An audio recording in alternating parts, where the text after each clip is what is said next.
사무엘하 20장 14절에서 26절. 세바가 이스라엘 모든 지파 가운데 두루 다녀서 아벨과 벤마아가와 베림 온 땅에 이르니 그 무리도 다 모여 그를 따르더라. 어제는 이제 그 다윗이 황궁했습니다. 황궁해가지고 이제 거기 있는 놔두었던 그 후궁들을 가둬놓고 또 그리고 이 베냐민 지파 세바가 반역이 일어나는 것을 볼 수 있습니다. 그래서 이 반역이 일어나는 이야기를 하면서 오늘 우리는 여기서 무엇을 볼 수 있는가 하면 그 이스라엘 백성들에게 있어서는 크게 두 가지 다른 사람과 다른 게 있다면 그게 뭐냐 이렇게 물으면 남은 자 사상과 대표성입니다. 무슨 뜻이냐면 큰 어려움을 당할 때 살아남는 사람이 이스라엘 백성, 유대인, 그리스도인, 이제 그렇게 우리의 상징적인 생각이 있게 됩니다. 그게 지혜라고 얘기하고 있어요. 나 다 죽어도 그 거루투기에 남아있는 그것이 기독교 사상의 아주 중심 사상일 수 있는 겁니다. 그리고 또 한 가지가 대표성입니다. 많은 사람이 잘못을 했더라도 그 한 사람만 죽이면 모든 사람들이 벌을 다 받는 해결된다는 겁니다. 우리는 이 생각을 안 가지고 기독교로부터 사실은 우리나라가 발전하고 성장하고 있는 거죠. 그래서 불교도 그렇고 유교도 그렇고 기독교의 영향을 받게 되고 또 기독교의 영향이 지금 크게 작용을 하고 있는 것을 우리는 누가 봐도 그렇게 보여지죠. 그러니까 그럼에도 불구하고 우리는 남은 자를 우리는 생각하지 않고 있습니다. 예를 들면 어려운 환경 속에서 왜 다 죽는데 혼자 살아남으려고 그렇게 하는 게 아니라 살아남으려고 하는 게 아니고 하나님께서 택하면 살아남게 되어 있는데 그걸 못 견디고 막 하다가 한꺼번에 망하는 그런 일이 생기는데 그게 남은 자 사상이 없기 때문에 망하는 사람과 같이 망하는 그런 일이 생기게 됩니다. 대표성도 마찬가지입니다. 대표성도 누가 조금만 다르게 하면 왜 나만 그러냐 이러는데 네 하나만 죽어도 일이 다 해결돼 이러고 하나만 딱 죽이면 되는데 우리는 그래 못합니다. 왜 나만 그래 이럽니다. 우리는 다 지옥 간다 해도 혼자 안 남는다고 그래요. 거기 천국에도 혼자 간다 이러면 안 된다 그래요. 친구가 있어야 된다 그래요. 그래서 남은 자 사상이 우리에게는 거의 없습니다. 누구에게 있냐면 목축업을 하는 이스라엘 백성에게 살아남아 있어서 사실 이스라엘 중에서 남유다가 북이스라엘보다가 한 150년 살아남은 거 가지고 아예 이스라엘 없애버리고 유대교로 유대인으로 이스라엘 대표하게 되고 다른 사람은 다 죽은 걸로 이렇게 돼 있습니다. 그 대표성도 마찬가지죠. 우리는 누가 죽을래 이러면 여러 사람 세워놓고 누가 죽을래 이러면 유대인이 나온다 하잖아요. 그게 대표성에서 나오는 겁니다. 그러나 누구를 잡아가지고 너 먼저 죽어 이러고 죽이려고 하면 왜 나를 죽이려고 그래요 이러면서 막 따지고 있는데 이스라엘 백성은 그게 아니고 내가 자격이 돼서 그렇다. 그리고 순수하게 받아들이는 이 두 가지 이 사건이 두 가지가 이스라엘 백성의 중심 생각에 들어 있습니다. 그런데 오늘은 이 세라를 잡으려고 한 성을 둘러싸가지고 에워싸고 둘러싸가지고 지금 죽이려고 할 때 한 사람의 목을 잘라가지고 한 사람을 죽임으로써 그 성이 안전하게 한 사람도 안 죽고 한 사람 죽음으로써 일이 다 끝나게 되는 그런 일을 보게 될 때 우리는 대표성이라는 것을 항상 기억하고 있어야 됩니다. 그 그게 그 요단강 건너가서 여리고성을 점령하고 난 뒤에 일어났던 첫 번째 사건이 아간의 사건인데, 전부 다 그 써던 물건까지 다 태우고 절대로 챙겨서는 안 된다고 했는데, 아간이 그 옷을 챙겼는데 아간만 죽이고 맙니다. 어떻게 아간만 그랬을까요? 제비 뽑아가지고 아간을 뽑았어요. 그리고 네가 왜 그랬냐? 그리고 돌로 쳐서 죽임으로써 많은 백성들이 살아남아 있었던 거죠. 마찬가지였던 거죠. 그걸 지혜라고 얘기하고 있어요. 이스라엘 백성의 지혜라고. 우리는 그게 이해가 안 가죠. 이해가 안 가는데 그렇게 얘기하고 있습니다. 오늘 말씀 속에서. 그래서 오늘 세바가 이스라엘 모든 지파 가운데 두루 다녀서 아벨과 벳마가와 베림 땅 온 땅에 이르니 이랬는데, 다니면서 그냥 나팔을 불어서 막 다니면서 전부 다윗이 지금 이스라엘 왕 한다고 그러는데, 그 사람들한테서 우리가 받을 게 뭐 있냐? 지금 유대인들이 자기들끼리 똘똘 뭉쳐가지고 우리 다른 나라를 다스리려고 하는데 그게 말이 되냐? 이러면서 확 끌고 다니는데 사람들이 다 따라갑니다. 그러면서 그 아벨과 벤마가라고 있었는데, 이 아벨이라는 것은 지혜로운 이런 말로 그냥 나중에 대명사가 돼버린 거죠. 이 아벨이라는 게. 그 아벨은 어디서 나왔죠? 가인과 아벨에 나오잖아요. 아벨은 인류의 첫 번째 순교자였던 거죠. 가인에 의해서 죽음을 당한 첫 번째 순교자였는데, 그 아벨과 벤마가 이랬는데, 이 15절에 보면 빈마가 아벨 이렇게 나옵니다. 그러니까 우리가 동네가 두 개가 적으면은 두 개 합 묶어 가지고 보통 부를 때가 많고, 길르앗 라못 이런 것도 또 라못은 따로 있고 길르앗 따로 있지만 길르앗 라못 혹은 라못 길르앗 이렇게 부를 때도 있습니다. 마찬가지로 아벨 벤마가 이렇게 하고 벤마가 아벨 이렇게 부르기도 하는데, 거기에 사람들이 다 들어가 있어요. 그래서 15절 읽어봅니다. 이에 그들이 벳마아가 아벨로 가서 세바를 애우고 그 성읍을 향한 지역 언덕 위에 토성을 쌓고 유업과 함께한 모든 백성이 성벽을 쳐서 헐고자 하되. 그러니까 성이 넓었던 것 같아요. 벤마가도 있고 아벨도 있고 있는데 성이 크게 넓었던지 어땠든지 그랬어요.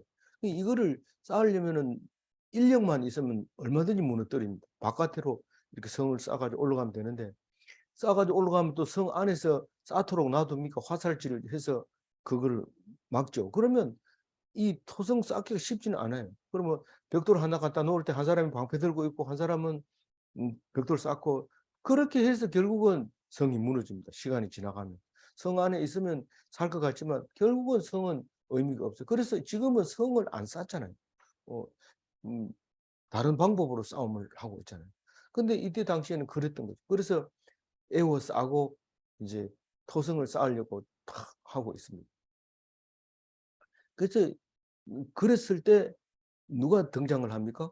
지혜로운 여인이 등장합니다. 16절 읽어봅니다. 그 성읍에서 지혜로운 여인 한 사람이 외쳐 이르되 들을지어다 청하건대 너희는 요압에게 이르기를 이리로 가까이 오라 내가 네게 말하려 하노라. 오늘 16절을 읽어보면 지혜로운 여인 이렇게 얘기하면, 여기 아벨의 지혜로운 여인도 있지만은 우리가 그보다 먼저 드고아의 지혜로운 여인을 우리가 생각할 수 있어요. 드고아의 지혜로운 여인은 누구를 어떻게 했어요? 압살롬을 데려오는데 아주 그 공헌한 사람이죠. 압살롬을 데리고 오고 싶은데 왕이 끙끙 앓는 거예요. 어떻게 하면 데리고 올까? 명분이 없는 거예요. 그걸 용서해 줄 이유가 없는 거예요. 그런데 지혜로운 그 드고아 여인이 가서 뭐라고 합니까? 아들을 죽여버리면 대가 끊어지는 거 아닙니까? 그걸 살려야 될 거 아닙니까? 아무리 잘못했다 하더라도. 그러니까 그것을 위해서 용서해 줘야 되는데 왜 당신은 임금으로서 자기가 한 말을 자기도 모르게 얘기합니까? 이렇게 얘기함으로써 꼼짝없이 압살롬을 데려오게 만들었던 게 드고아 여인인 거죠. 근데 오늘 지혜로운 여인은 똑같은 지혜를 내면 그 레벨이 같은 거죠. 하나님의 아들은 잘못해도 용서된다 하는 거를 그게 그 유목민들의 하나님의 그 생각이죠. 중심 생각. 아주 중요한 생각. 그런데 이 아벨의 지혜로운 여인은 무엇을 생각한다고요? 한 사람만 잡으면 될 게 아니냐? 그걸 지금 얘기하고 있는 건데. 17절 읽어봅니다. 요압이 그 여인에게 가까이 가니 여인이 이르되 당신이 요압이니까 하니 대답하되 그러하다 하니라. 여인이 그에게 이르되 여자의 말을 들으소서하니 대답하되 내가 들으리이다 하니라. 이 지혜라고 하는 것은 무슨 열심히 일해서 돈을 많이 가지고 일을 해결하면 그건 지혜가 아닙니다. 그럼 뭐 어떤 걸로 하는 게 아니라 오직 말씀으로 문제를 해결하면 그걸 지혜라고 얘기하는 겁니다. 그래서 우리가 지혜가 부족할 때는 항상 하나님께 물어보죠. 물어보는데 그 하나님 말씀을 못 들으니까 성경 말씀을 읽으면서 하나님 이렇게 말씀하셨는데 내가 못 들었구나. 그걸 깨닫게 되는 거죠. 그래서 하나님 말씀을 읽지 않으면 하나님의 음성을 들을 수가 없어요. 그래서 묻는 기도도 중요하지만 더 중요한 것은 하나님 말씀을 듣는 거예요.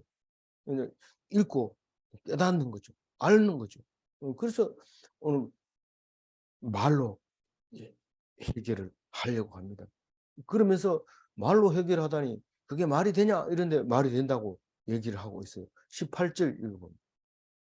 여인이 여인이 말하되 이 사람들이 흔히 말하기를 아벨에게 가서 물을 것이라 하고 그 일을 끝내었느니라.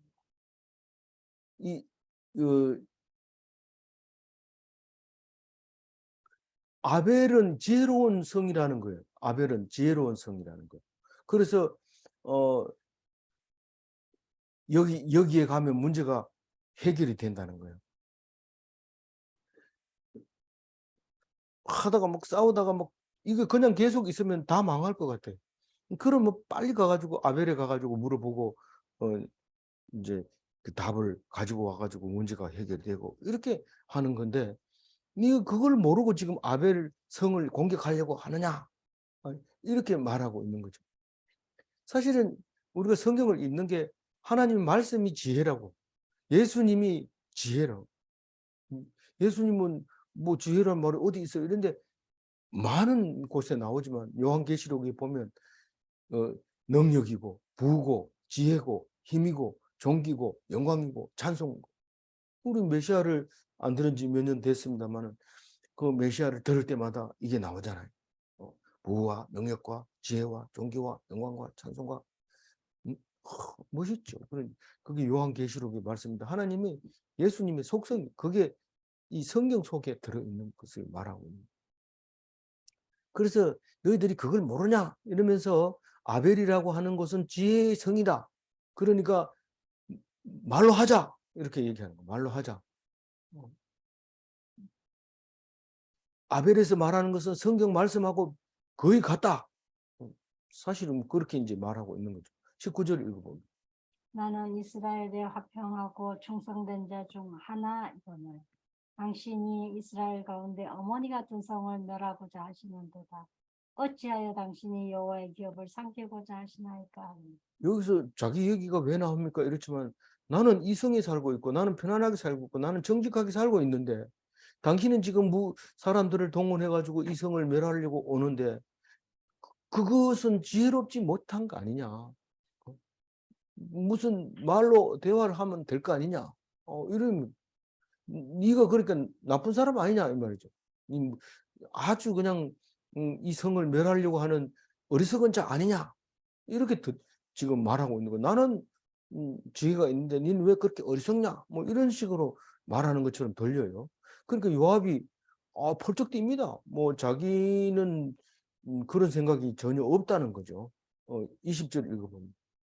요압이 대답하여 이르되 결단코 그렇지 아니하다. 결단코 그렇지 아니하다. 삼키거나 멸하거나 하려 함이 아니니.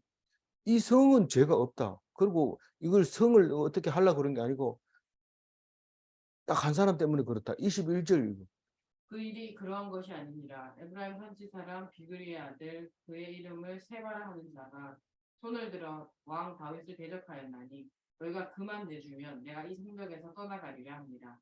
여인이 요압에게 이르되 그의 머리를 성벽에서 당신에게 내어 던지리이다 하고.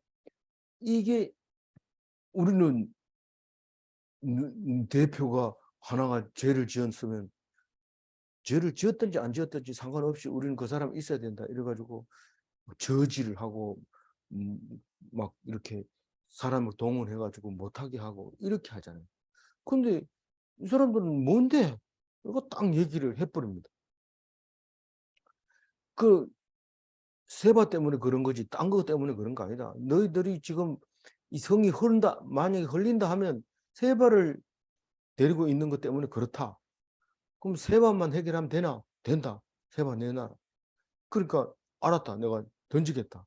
이래서 이제 던집니다. 22절 읽어봅니다. 이에 여인이 그 지혜를 가지고 모든 백성에게 나아가매 그들이 비그리의 아들 세바의 머리를 베어 요압에게 던지니라. 이에 요압이 나팔을 불매 무리가 흩어져 성읍에서 물러나 각기 장막으로 돌아가고 요압은 예루살렘으로 돌아와 왕에게 나아가니. 예수님이 이 십자가에 지기 전에 사내들인 공회에서 이 권위 있는 사람이 한마디 하죠. 뭐라고 얘기해요? 백성을 위해서는 한 사람이 죽어야 된다. 그런 얘기를 합니다. 그 옛날부터 이스라엘 백성 속에는 그런 말들이 오고 가고 그게 지혜였던 거죠. 떼거리로 모여다니면서 힘을 자랑하지만 결국은 한 사람이 죽어야 이게 해결된다 하는 그런 것을 늘 가지고 있었던 그게 지혜였다고 오늘 성경은 말하고 있습니다. 만약에 이게 없다면 예수님이 십자가 져봐야 아무 의미가 없어요. 왜냐하면 네 혼자서 어떻게 그 많은 사람들의 죄를 사해 줄 수 있단 말이냐. 말도 안 되는 소리 하지 마라. 우리 입장에서는 그렇게 할 겁니다. 우리는 지금 기독교의 문화에 살고 있으면서도 그런 말을 합니다. 한 사람이 어떻게 여러 사람의 죄를 감당할 수 있느냐. 그렇게 얘기하지만 그 사람이 주동자이면 주동자 한 사람만 죽이면 되는 거고 예수님은 그럼 주동자입니까? 죄가 없는 사람이 대신해서 죽으면 모든 사람을 위해서 그 죄를 사해 줄 수 있다는 거죠. 그러니까 이 생각은 바뀌면 안 됩니다. 한 사람이 대표로. 만약에 반역했다고 이 사람들 다 죽여버리면 나라가 설까요? 못 설까요?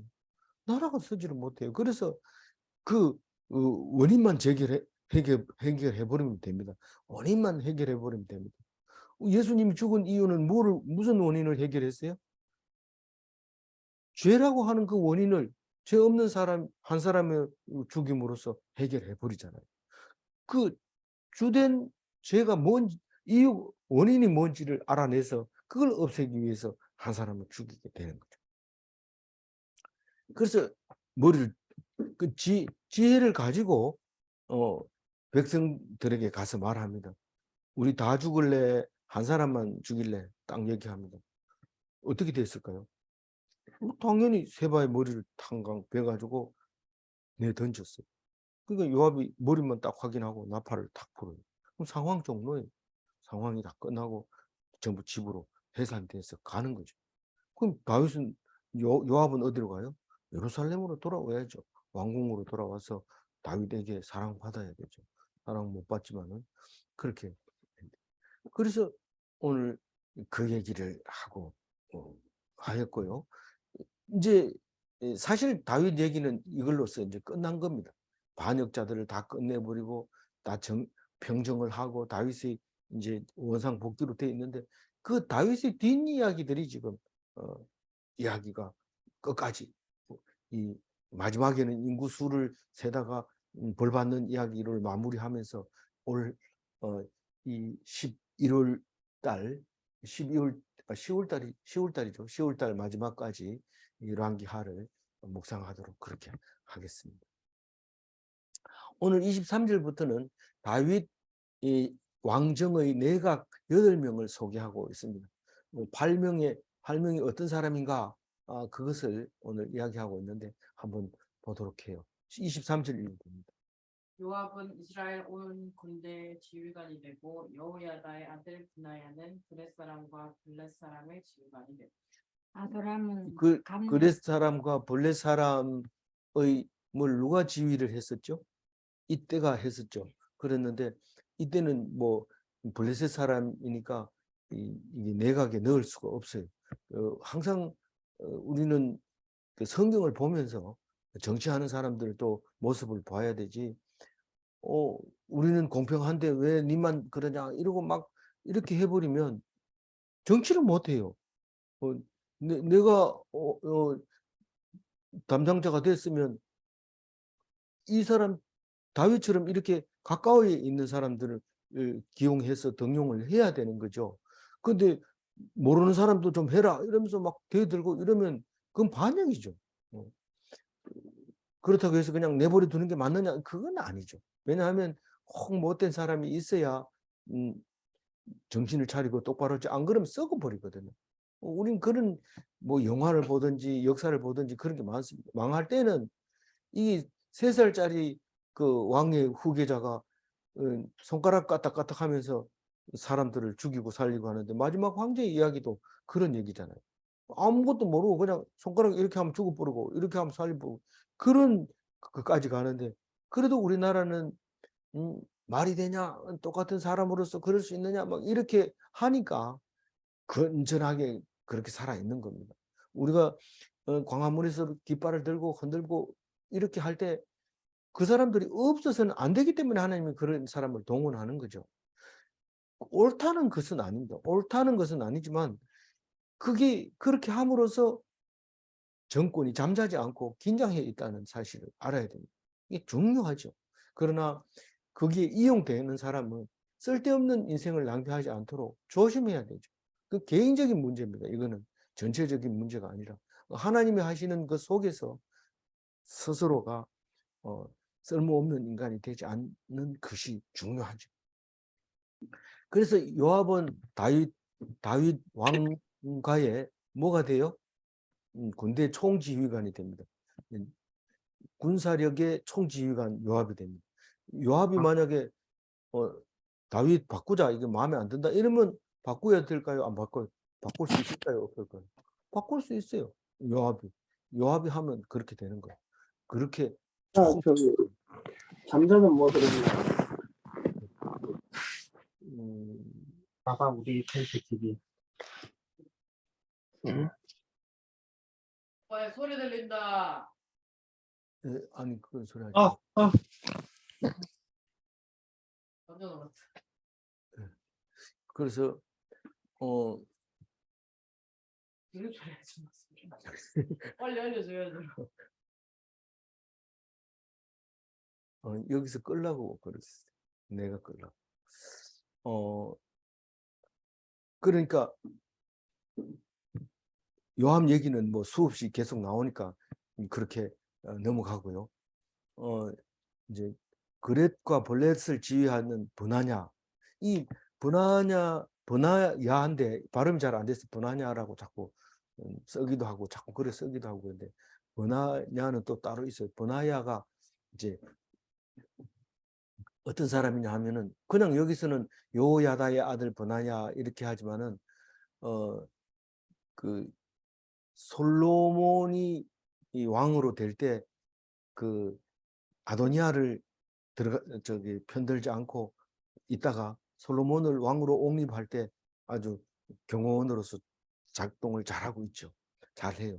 그래서 나중에 보면 요압을 죽일 때 버나야가 죽여요. 또 시므이도 버나야가 죽이고 아도니아도 버나야가 죽이고 그리고 솔로몬 왕의 군대 장관으로 요압 대신으로 군대 장관이 되는 것을 볼 수 있습니다. 이 버나야가 대단한 사람이에요.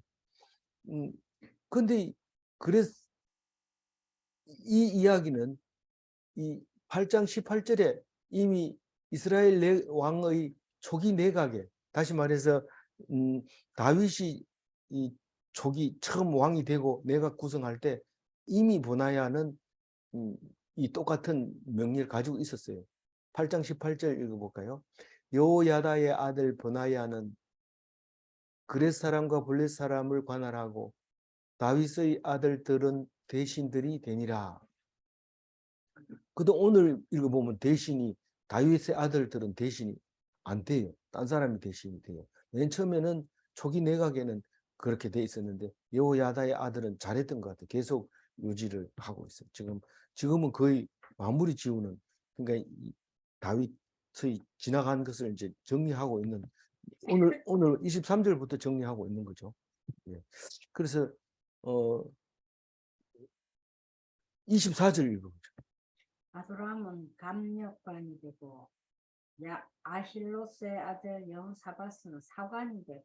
이 감력관이라고 하는 것은 그 일하는 역군들을 감독하는 거예요. 감력관이라는 역군들을 감독하는 게 감독관인데, 그게 아도람인데, 이 아도람은 이 나중에 솔로몬 아들 르호보암이 왕이 되잖아요. 이 르호보암이 이 왕이 될 때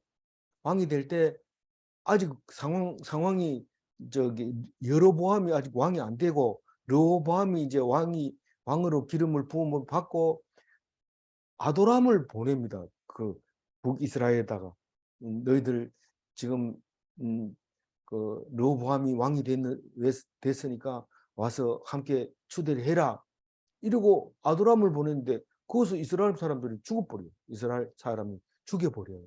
그래서 아도람은 그때 죽습니다.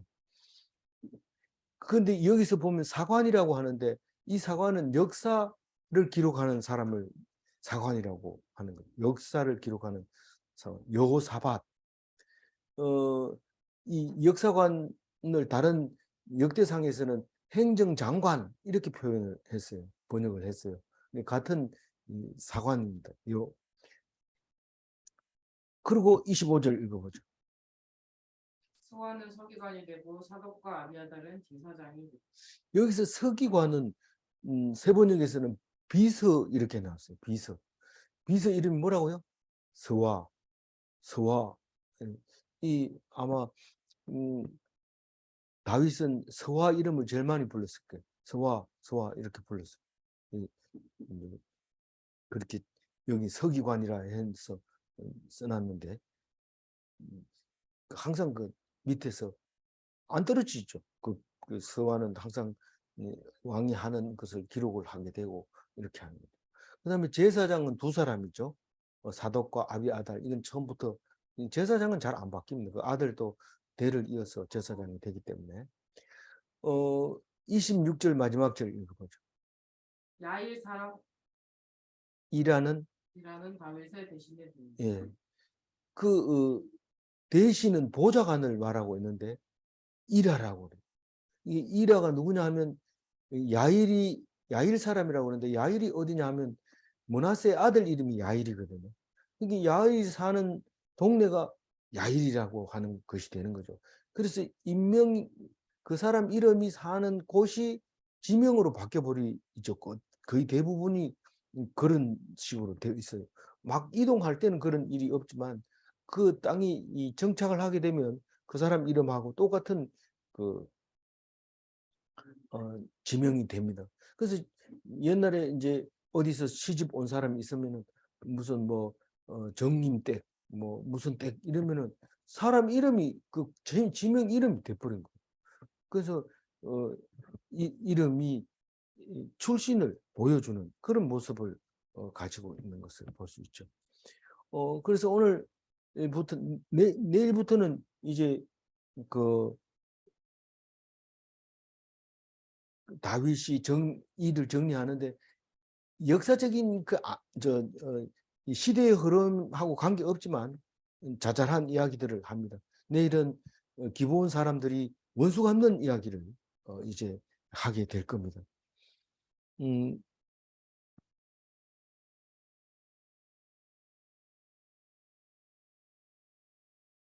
그래서 오늘 22절 아까 읽었는데, 시작할 때 읽었는데 한번 더 읽고 마무리할게요.